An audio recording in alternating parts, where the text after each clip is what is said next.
El 31 de mayo de 1950, el gobierno de Juan Domingo Perón creó, mediante el decreto número 10.936, la Comisión Nacional de Energía Atómica.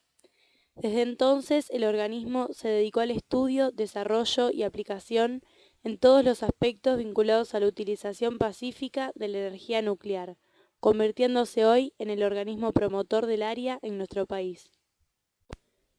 La CENEA tiene un marco organizativo sostenido por la integración de sus principales áreas temáticas: energía nuclear, seguridad ambiental, investigación científica y aplicaciones. A partir de este ordenamiento, el organismo encontró una estructura ágil y dinámica para fortalecer sus proyectos. Es un organismo del Estado argentino con presencia directa en 15 provincias. El federalismo es una de sus principales características. Por lo tanto, posee instalaciones a lo largo del país, donde desarrolla actividades y proyectos que le permiten posicionarse como uno de los pocos países del mundo con capacidad de completar el ciclo del combustible nuclear y exportar su propia tecnología. Posee 3 centros atómicos, 2 en Buenos Aires y 1 en Río Negro, y 4 regionales, en Mendoza, Córdoba, Salta y Chubut, para trabajos de exploración y prospección minera. Además, tiene un complejo minero fabril en el departamento mendocino de San Rafael. Asimismo, es el único organismo del Estado Nacional que desarrolla las 4 etapas de la minería. Con presencia, la CENEA desarrolla sus actividades y proyectos en laboratorios, plantas y centros atómicos a lo largo del extenso territorio nacional. A través del Programa de Restitución Ambiental de la Minería del Uranio, la CENEA realiza en la actualidad el saneamiento del ex complejo minero fabril ubicado en Malargüe, Mendoza. La CENEA posee liderazgo a nivel regional que se observa en el campo de la medicina nuclear y muy particularmente en el de la producción de radioisótopos, ya que produce el molibdeno 99 e incluso exporta otros radioisótopos como el yodo 131 y el cobalto 60, que contribuyen al tratamiento de ciertos tipos de cáncer.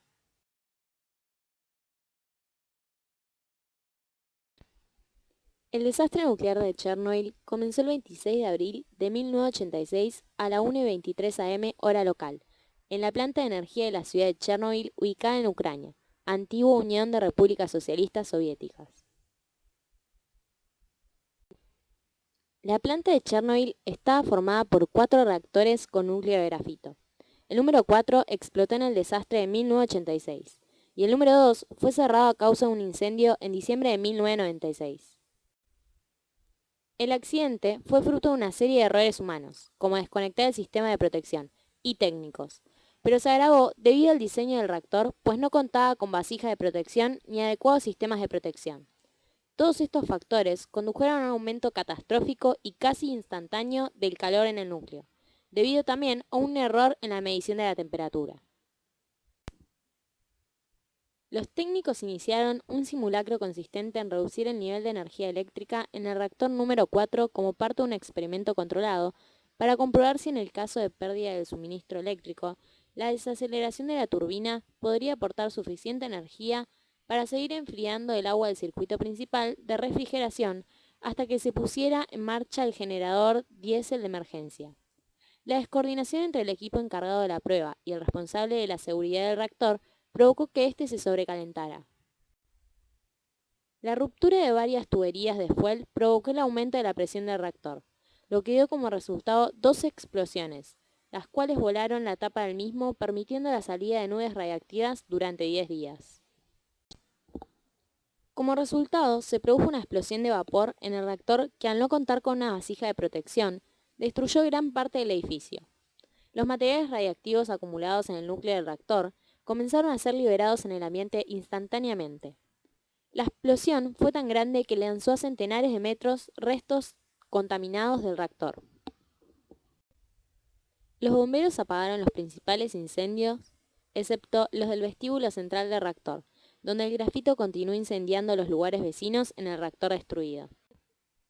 En los días siguientes, cerca de 5.000 toneladas de diversos materiales, incluyendo unas 40 toneladas de sustancias que contenían boro, 2.400 toneladas de lead, 1.800 toneladas de arena y arcilla, 600 toneladas de dolomita, trinatrifosfato y líquidos polimerizados fueron lanzados dentro del reactor de helicópteros del ejército para enfriar el grafito incendiado con el fin de disminuir la radiactividad. No se sabe bien aún si al tirar materiales fuera del reactor alcanzaron su meta. Según datos de observaciones posteriores, solo una pequeña parte de los materiales lanzados llegaron al reactor, y ellos formaban montículos de una altura de 15 metros en el vestíbulo central del reactor número 4. La gente de Chernobyl estuvo expuesta a una radiactividad 100 veces mayor a la que hubo en Hiroshima. Esto provocó, y sigue provocando, que sigan naciendo bebés sin brazos, sin ojos o con alguna de sus extremidades deformadas. El norte de Europa estuvo expuesto a nubes de materiales radiactivos que fueron arrasadas por el viento. Según se informó posteriormente, hasta 17 países europeos fueron tocados por la nube. Se ha dicho que hasta Italia, pero también llegó a España. El 70% de la radiación se estima que cayó en Belarus. Se estima que más de 15 millones de personas han sido víctimas del desastre de alguna manera, y que costará más de 60 billones de dólares tratar médicamente a toda esa población afectada. Más de 600.000 personas se vieron involucradas en la limpieza, muchos de los cuales están ahora muertos o enfermos. Por desgracia, 30 personas murieron. 2 trabajadores de la central por la explosión y otras 28 personas, sobre todo personal contra incendios, durante las semanas siguientes al recibir altas dosis de radiación. Incluso un helicóptero que trataba de enfriar el núcleo chocó con unos cables y una torre junto al reactor y cayó a pocos metros del edificio siniestrado. El área contaminada ha sido más de 130.000 kilómetros cuadrados solo en Ucrania. Cerca de 4.9 millones de personas vivían en este lugar antes del accidente. Toda la población fue evacuada en un radio de 30 kilómetros a la redonda y reubicada en diferentes zonas. Después del accidente, se construyó un sarcófago sobre el reactor para evitar la emisión de radiación. Fue uno de los trabajos de construcción más complicados del mundo debido a la propia radiactividad y a la obra en sí. Este proyecto fue concluido en noviembre de 1986. Si bien posteriormente se reformó por las fisuras que la contaminación produjo y que actualmente se han vuelto a reproducir. En este momento de la historia mundial, en la Argentina se encontraba un gobierno democrático bajo la presidencia de Raúl Alfonsín, que comenzó su mandato en 1983 y lo finalizó en 1989.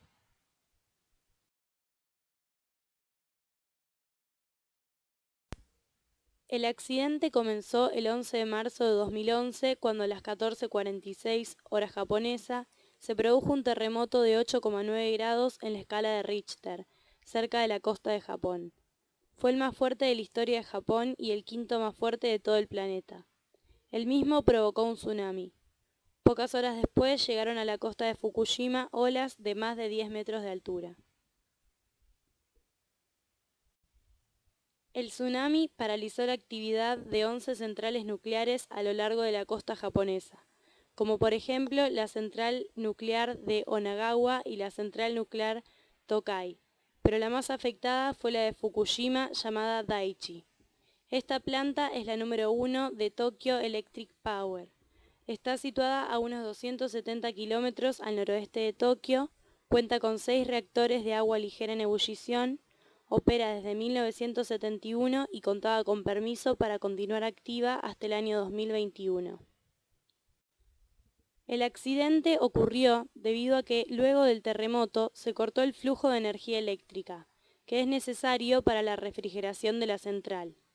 Por lo tanto, comenzaron a funcionar motores diésel para administrar suministro eléctrico, pero luego del tsunami los mismos se estropearon, dando origen a problemas de refrigeración del núcleo del reactor, lo cual es peligroso porque existe riesgo de fusión de ese núcleo.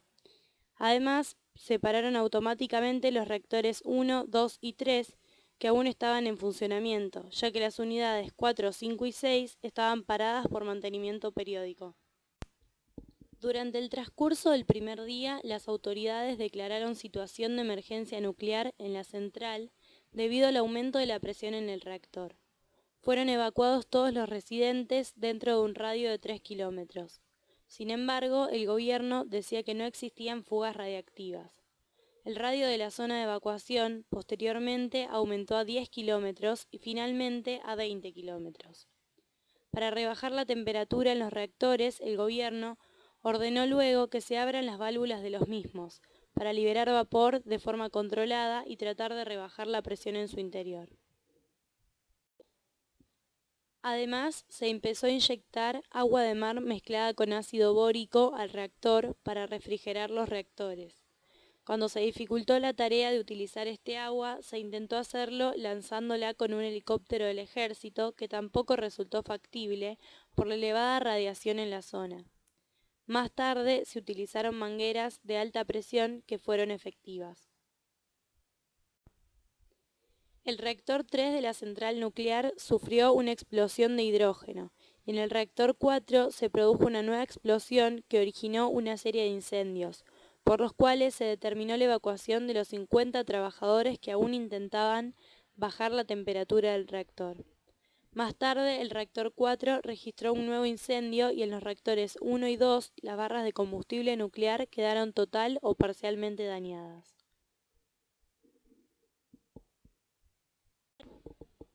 Recién un mes después de la tragedia, el desastre atómico de Fukushima fue catalogado de nivel 7 en la escala INES de sucesos nucleares, máxima categoría de la escala y al mismo nivel que Chernobyl. Más de 150.000 personas fueron evacuadas en áreas con un radio de hasta 50 kilómetros alrededor de la planta. Áreas a más de 80 kilómetros registraron niveles de radiación más allá de los estándares internacionales máximos aceptados para la población. Desde febrero de 2012, las autoridades japonesas han certificado 573 muertes relacionadas con el desastre nuclear de Fukushima, con otros 29 casos pendientes.